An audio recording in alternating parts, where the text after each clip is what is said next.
अरहंताणम नमो अरहंताणम नमो अरहंताणम। प्रश्न होगा कि चैतन्य है तो ये आवरण क्यों? आवरण क्यों? कि चैतन्य है, मैं जान सकता हूं, किंतु जानता हूं, सामने बैठे हैं लोगों को जानता हूं, भीत सामने आ गई, भीत से परे नहीं जानता। जानता हूं, मोटी चीजें मेरे सामने हैं, ये पुस्तक है, टेप रिकॉर्डर है, माइक है, आदमी बैठे हैं, मैं जानता हूं, किंतु इस हॉल में असंख्य परमाणु चक्कर लगा रहे हैं। इस हॉल का एक सुई की नोक टिके, एक पिन टिके, इतना भाग भी नहीं है कि जिसमें परमाणुओं का अंबार न लगा हो। पर मैं तो नहीं जानता, नहीं जानता। चैतन्य है तो ये आवरण क्यों? कुछ जानता हूं और कुछ नहीं जानता। व्यवहित को नहीं जानता, बीच में व्यवधान आ गया, पर्दा आ गया, भीत आ गई, नहीं जानता। सूक्ष्म को नहीं जानता और दूर को नहीं जानता। दूर को नहीं देख सकता, आंख की रेंज में जो है उसे देख लेता हूं, परे है उसे नहीं देख पाता। इंद्रिय ज्ञान की सीमा, मन की सीमा, चित्त की सीमा, बुद्धि की सीमा, सज्ञान की सीमा है। यह क्यों? जब चैतन्य है तो यह आवरण क्यों?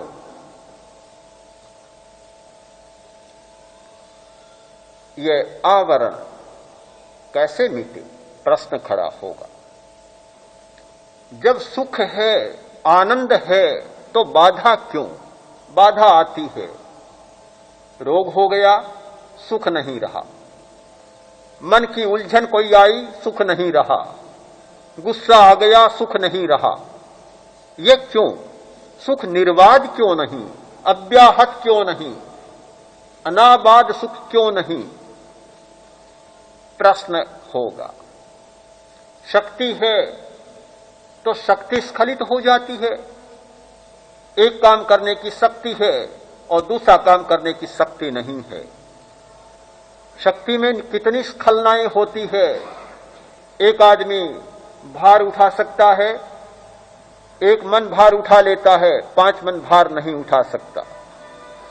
एक आदमी 5 मील चल सकता है, 10 मील नहीं चल सकता। शक्ति में अवरोध आ जाता है, बार बार अवरोध आता है। ये क्यों? चैतन्य पर आवरण क्यों? आनंद में बाधा क्यों? और शक्ति में स्खलना क्यों?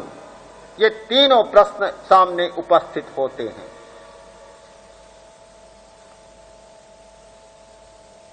सन्यासी के पास एक गरीब आदमी पहुंचा,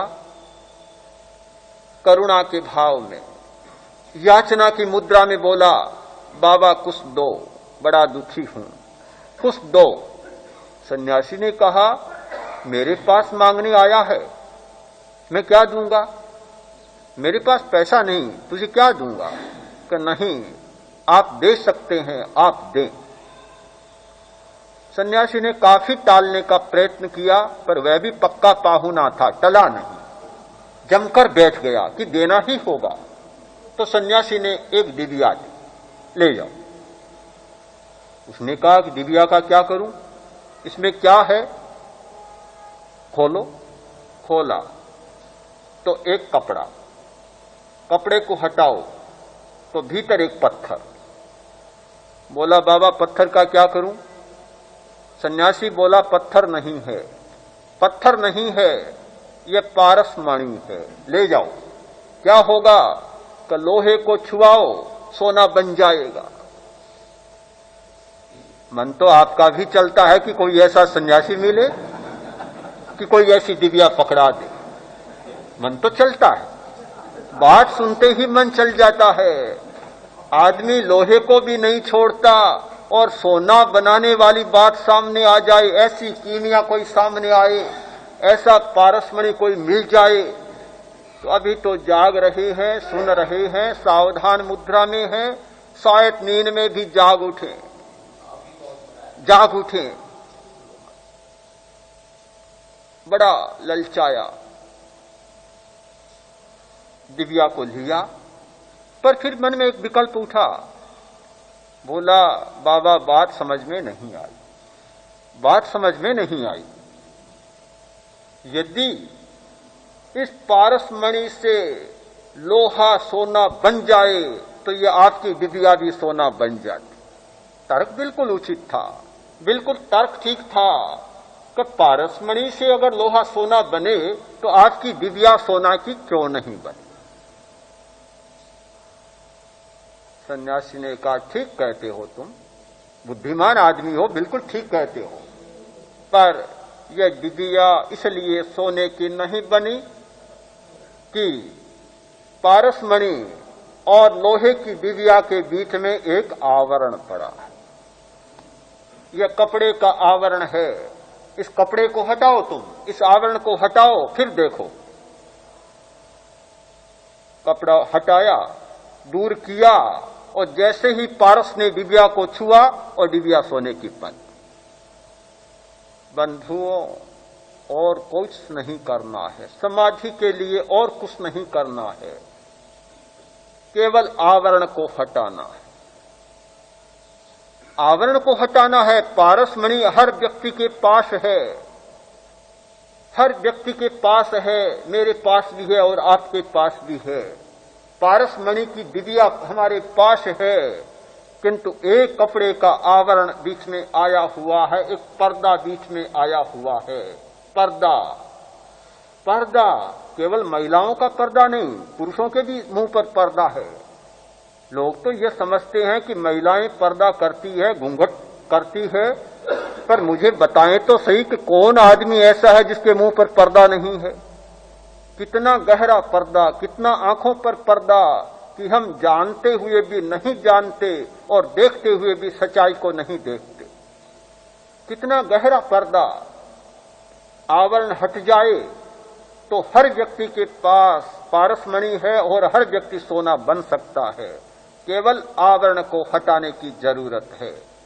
हमारे ज्ञान पर आवरण, हमारे दर्शन पर आवरण, ज्ञानावरण और दर्शनावरण। जब तक ये आवरण नहीं हटता तब तक समाधि उपलब्ध नहीं हो सकती। आवरण का हटना और जीवन में समाधि की घटना का घटित होना एक ही बात है। समाधि के लिए आवरण को हटाना जरूरी है। आवरण कैसे हटे? प्रश्न होगा फिर, आवरण हटे कैसे? केवल ज्ञान के द्वारा आवरण हट सकता है। आवरण इसलिए आता है कि हम केवल ज्ञान के अधिकारी नहीं है, केवल ज्ञानी नहीं है, इसलिए आवरण है हमारे पर। और जब तक केवल ज्ञान की साधना नहीं करेंगे तब तक आवरण नहीं हट सकता। आवरण को हटाने के लिए, ज्ञान और दर्शन पर आए हुए पर्दे को दूर करने के लिए केवल ज्ञान और केवल दर्शन की साधना करनी जरूरी है। केवल ज्ञान की साधना और केवल दर्शन की साधना। जो लोग ध्यान शिविर में आते हैं, सीखने को आते हैं, उन्हें एक ही बात सीखने को मिलती है, केवल ज्ञान सीखें और केवल दर्शन सीखें। लोग आश्चर्य करेंगे, आज तक तो हमने सुना ये 5वां आरा है, ये कलिकाल है। आज केवल ज्ञान नहीं हो सकता और केवल दर्शन नहीं हो सकता। मैं आपसे ये कहना चाहता हूं कि यदि आपको केवल ज्ञान नहीं होगा, केवल दर्शन नहीं होगा, तो फिर ध्यान शिविर में आने का कोई अर्थ भी नहीं होगा। यहां आने की सार्थकता है, आप केवल ज्ञान सीखें, केवल दर्शन सीखें। केवल ज्ञान, केवल दर्शन, कोरा जानना, कोरा देखना। ज्ञान है जिसके साथ कोई संवेदन नहीं है, हम केवल ज्ञान को नहीं जानते, केवल दर्शन नहीं जानते, कोरा नहीं जानते, कोरा नहीं देखते, हर ज्ञान के साथ और हर दर्शन के साथ संवेदन को जोड़ देते। किसी भी आदमी को देखते हैं तो आदमी को आदमी की दृष्टि से नहीं देखते, आदमी को आदमी की दृष्टि से नहीं जानते। या तो इस दृष्टि से देखते हैं कि यह हमारा प्रिय व्यक्ति है, और या इस दृष्टि से देखते हैं कि यह हमारा अप्रिय व्यक्ति है। या तो इस दृष्टि से देखते हैं कि यह अच्छा है, या इस दृष्टि से देखते हैं कि यह बुरा है। या तो इस दृष्टि से देखते हैं कि बड़ा सुंदर है, या इस दृष्टि से देखते हैं कि बड़ा कुरूप है। हम आदमी को केवल आदमी की दृष्टि से देखना नहीं जानते। हम किसी भी वस्तु को वस्तु की दृष्टि से देखना नहीं जानते, किंतु उसके साथ कोई विशेषण जोड़कर ही देखना जानते। अच्छी वस्तु, बुरी वस्तु, मनोज्ञ वस्तु, अमनोज्ञ वस्तु, प्रिय वस्तु, अप्रिय वस्तु, काम की वस्तु, निकम्मी वस्तु, एक विशेषण के साथ वस्तु को देखते हैं, केवल वस्तु को नहीं देखते। हम किसी भी घटना को घटना की दृष्टि से नहीं देखते, यथार्थ की दृष्टि से नहीं देखते। केवल ज्ञान का मतलब है यथार्थ को जानना, केवल सच्चाई को जानना, जो जैसा है उसको वैसा जानना, उसके साथ और कोई बात न जोड़ना। हम तो संवेदन को साथ में जोड़कर ही देखते हैं, संवेदन को साथ में जोड़कर ही जानते हैं। न केवल ज्ञान को जानते, न केवल दर्शन को जानते। साधना का, ध्यान का, समाधि का पहला बिंदु है केवल ज्ञान और केवल दर्शन।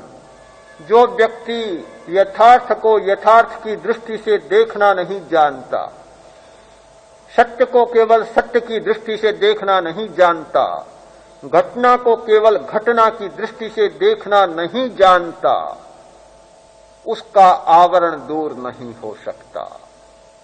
ये आवरण का मूल हेतु है केवल ज्ञान न होना, केवल दर्शन न होना। ज्ञान और दर्शन के साथ, जानने और देखने के साथ संवेदन का जुड़ा रहना। पानी की प्रणाली का, नहर, पानी की धारा, कोरी पानी की धारा नहीं, साथ में कीचड़ आ रहा है, साथ में गंदगी आ रही है, साथ में मलिनता आ रही है। पानी कोरा पानी नहीं है। आदमी उस पानी को पीना नहीं चाहता। आदमी विवेक करता है कि यह स्नान करने लायक है या पीने लायक है, या काम नहीं लेने के लायक है। पूरा विवेक करता है। फिल्टर की पद्धति इसीलिए चली कि जिस पानी के साथ कूड़ा करकट, मैल, रजकण, धूली लगी हुई है, उस पानी को नहीं पीना है, उसे साफ करके पीना है। आदमी पानी को साफ कर पीता है, केवल पानी को पीना चाहता है। पानी के साथ उस कूड़े करकट को, गंदगी को, कीचड़ को पीना नहीं चाहता। ये संवेदन है, ये हमारे जीवन का कूड़ा करकट है सारा। प्रियता और अप्रियता का संवेदन, ये सारा कूड़ा करकट है। और यह जब तक ज्ञान के धारा के साथ साथ चलता है, इस नहर के साथ साथ चलता है, इस पानी की प्रणालिका के साथ साथ यह कूड़ा करकट चलता है, तब तक हम समाधि को उपलब्ध नहीं हो सकते और इन बीमारियों से मुक्त नहीं हो सकते। आवरण को क्षीण करने के लिए बहुत जरूरी है हम केवल ज्ञान की साधना करें, केवल दर्शन की साधना करें। समाधि की साधना केवल ज्ञान की साधना है, समाधि की साधना केवल दर्शन की साधना है।